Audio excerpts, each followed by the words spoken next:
الدستور هو أبو القوانين، بمعنى إن هو المفروض إنه يكون الأساس الأولي البسيط، أو مش البسيط بمعنى إن هو بسيط في تكوينه، ولكن البسيط في أحكامه، اللي بعدها بيدخل بعد كده يبقى نتفرع إلى القوانين الأصغر. فالتشكيل الحالي للجنة الدستورية هي متوجهة بعض الشيء إلى التيار الديني، وغير ممثلة لكل طبعا تيارات الشعب، لكن هو في محاولات كتيرة جدا داخل الجمعية التأسيسية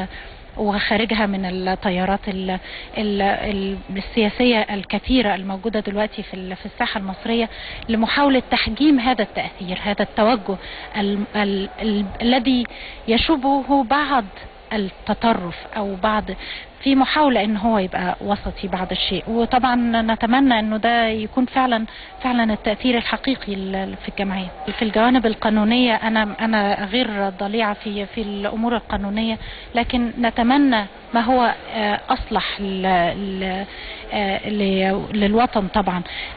اذا ما تم القرار من المحكمة بحله، نتمنى انه يتم بقى تأسيسه بشكل افضل، بشكل ممثل اكتر لكل التيارات، بما فيها التيارات اذا كانت تيارات سياسية ممثلة لجميع الطوائف، التيارات المجتمعية، أي الطبقات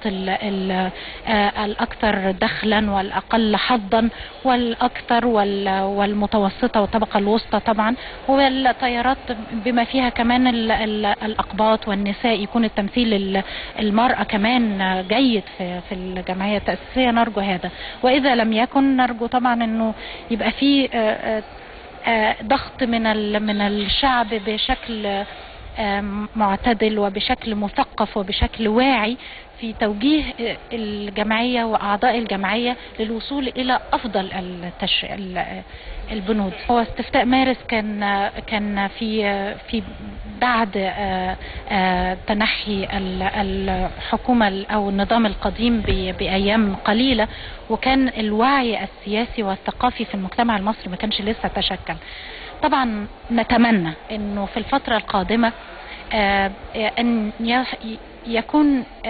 في بعض الشفافية، مش بعض، الكثير من الشفافية في بنود الدستور، بحيث انه لما المواطن المصري يقرأ كل هذه البنود ويكون في توضيح، ويكون في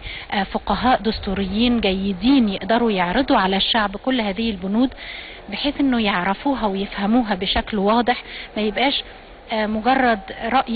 رأي عن الاستفتاء بانه لا ده لمصلحة الفئة الفلانية نقول او لمصلحة الفئة الاخرى نقول لا، انما يكون عن وعي ودراية كاملة بايه البنود اللي فيها تحقق مصالح كل مواطن بدون اي تفرقة ما بين اي مواطن واخر. احنا بنقول مواطن واخر وما بنحددش هو ايه، سواء كانت مرأة او رجل او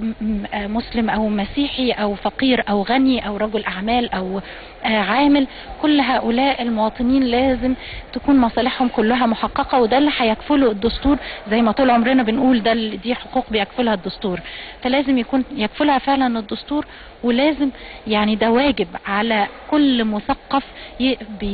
يستطيع ان هو يحلل البنود الدستورية، ان هو يعرضها بشكل ابسط للمواطن العادي عشان يقدر يقول قراره عن قناعة حقيقية.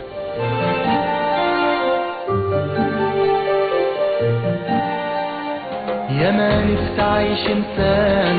قلبه على كفه، كل اللي بردانين في كفوفه